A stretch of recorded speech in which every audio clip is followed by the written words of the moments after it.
થાળીમાં થોડી સમજદારી, સ્વાસ્થ્યમાં મોટો ફાયદો। આપણે રોજ શું ખાઈએ છીએ તેની અસર માત્ર વજન કે પાચન પર જ નથી પડતી, પરંતુ લાંબા ગાળાના સ્વાસ્થ્ય ઉપર પણ થઈ શકે છે। આપણા ખોરાકની કેટલીક આદતો વિવિધ બીમારીઓના જોખમ સાથે જોડાયેલી છે, જેમાં કેન્સર પણ સામેલ છે। એટલે કેન્સરથી બચવા માટે કોઈ એક જ સુપરફૂડ શોધવાની જરૂર નથી, પરંતુ આખી ખાવાની ટેવ પર ધ્યાન આપવું જરૂરી છે। તો રોજિંદા ભોજનમાં કઈ વસ્તુઓને વધુ સ્થાન આપવું અને ક્યાં ખોરાકનું પ્રમાણ ઓછું કરવું જોઈએ, ચાલો જાણીએ।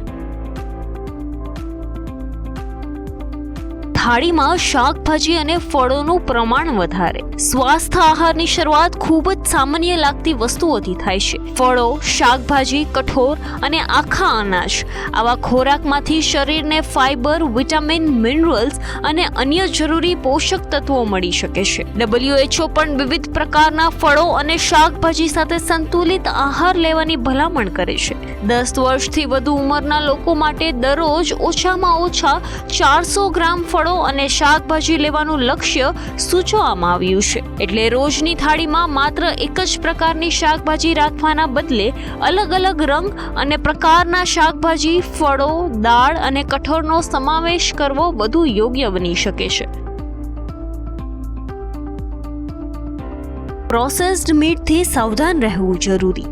આહારમાં સૌથી વધુ ધ્યાન આપવા જેવી બાબતોમાં પ્રોસેસ્ડ મીટનો સમાવેશ થાય છે। સોસેજ, હોટ ડોગ, હેમ અને કેટલીક પ્રકારની પ્રોસેસ્ડ મીટની બનાવટો જેવી વસ્તુઓ લાંબા સમય સુધી અથવા વારંવાર ખાવાની આદત સ્વાસ્થ્ય માટે ચિંતાનો વિષય બની શકે છે।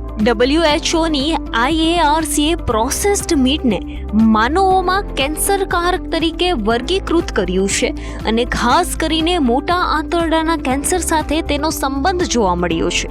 જોકે તેનો અર્થ એ નથી કે પ્રોસેસ્ડ મીટ અને તમાકુથી સમાન પ્રમાણમાં જોખમ થાય છે। વર્ગીકરણ વૈજ્ઞાનિક પુરાવાની મજબૂતી દર્શાવે છે, જોખમનું પ્રમાણ નહીં। આથી પ્રોસેસ્ડ મીટનું સેવન ઓછું રાખવું અથવા શક્ય હોય ત્યાં સુધી ટાળવું સ્વાસ્થ્યપ્રદ આહારનો એક ભાગ બની શકે છે। વધારે તળેલું, મીઠું અને મીઠાશવાળું ખાવાનું ઓછું કરો।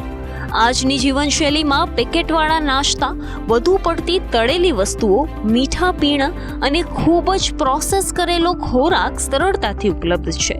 સ્વાદમાં ગમે તેવી આ વસ્તુઓનું પ્રમાણ વધારે થઈ જાય તો આખા આહારનું સંતુલન બગડી શકે છે। WHO મુજબ ખૂબ પ્રોસેસ કરેલા ખોરાકમાં ઘણી વખત વધુ મીઠું, શુગર અથવા બિન આરોગ્યપ્રદ ચરબી જોવા મળે છે।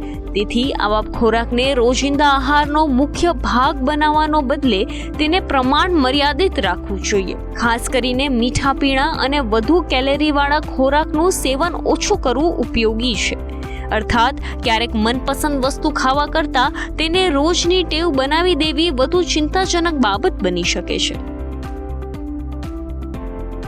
માત્ર ખોરાક નહીં, આખી જીવનશૈલી મહત્વની।